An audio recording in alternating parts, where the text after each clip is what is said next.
আমার হাজবেন্ডকে এত অপমান না করে উনি কি গুলি করে মারতে পারতেছে না? যদি কোনো সন্ত্রাসী এই চট্টগ্রামে এই আনাচে কানাচে অবস্থান করে থাকেন, আমার সাজ্জাদকে আপনারা যেরকম ইচ্ছে এরকম করতেছেন।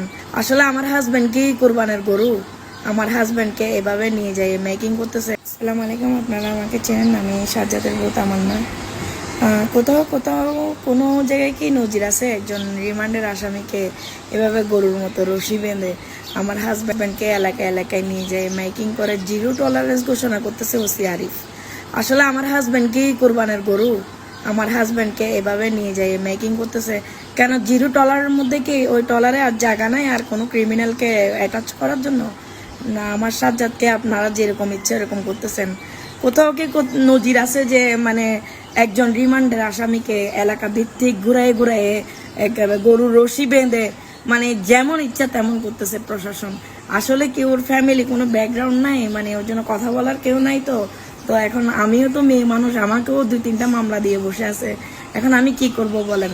আমি আপনাদের উপর ছেড়ে দিছি। আপনাদের কি মনে হয় এটা কি মানে মানবাধিকার লঙ্ঘন হচ্ছে না আমার হাজবেন্ডকে যে এভাবে গরুর রশি দিয়ে বেঁধে এলাকায় এলাকায় নিয়ে গিয়ে আমার হাজবেন্ডকে অপমানি করা হচ্ছে কেন? আমি আপনাদের কাছে এই প্রশ্ন ছুড়ে দিলাম। আমার হাজবেন্ড যদি অপরাধী হয় আমার হাজবেন্ডের বিচার আদালত করবে। ওসি আরিফ আমার হাজবেন্ডকে অ্যারেস্ট করে নাই, আমার হাজবেন্ডকে সুচি অ্যারেস্ট করাইছিল। আমি এটা বারবার বলছি যে ওসি আরিফের কোনো ওইখানে সুযোগই নাই। বসুন্ধরা সিটিতে আমরা ঘুরতে গেছি, ওই অবস্থায় আমার হাজবেন্ডকে সুচি দেখছে। দেখার পরে ওইখানে সিকিউরিটি গার্ড রুমে নিয়ে যাওয়ার পরে আমরা 3 ঘন্টা পরে পুলিশ আসছে, 3 ঘন্টা পরে আমি এবং আমার স্বামী একসাথে অ্যারেস্ট হই। আমি পরের দিন ছুটে আসি। আমার হাজবেন্ড যখন তামান্না তামান্না করে চিল্লাইতেছিল, আমি তখন আমার মোবাইল হারাই গেছে, তাই মোবাইলের জন্য 5 মিনিটের জন্য আমি নিচে নামছিলাম। একসাথে অ্যারেস্ট হয়েছি। ওসি আরিফ বা সিএমপির কোনো কমিশনার আমার হাজবেন্ডকে অ্যারেস্ট করে নাই, কিন্তু ওরা সিম্পেথি নেওয়ার জন্য আমার হাজবেন্ডকে আজকে রাস্তায় নামাইয়ে আমার হাজবেন্ডকে এত অপমান না করে উনি কি গুলি করে মারতে পারতেছে না? চট্টগ্রামবাসী আসসালামু আলাইকুম। আপনাদের এলাকার শীর্ষ সন্ত্রাসী ছিনতাইকারী চাঁদাবাজ শুধু সাজ্জাদকে বিএনপি পুলিশ আমাদের মাননীয় কমিশনার স্যারের মহোদয়ের নির্দেশ করে গ্রেফতার করা হয়েছে।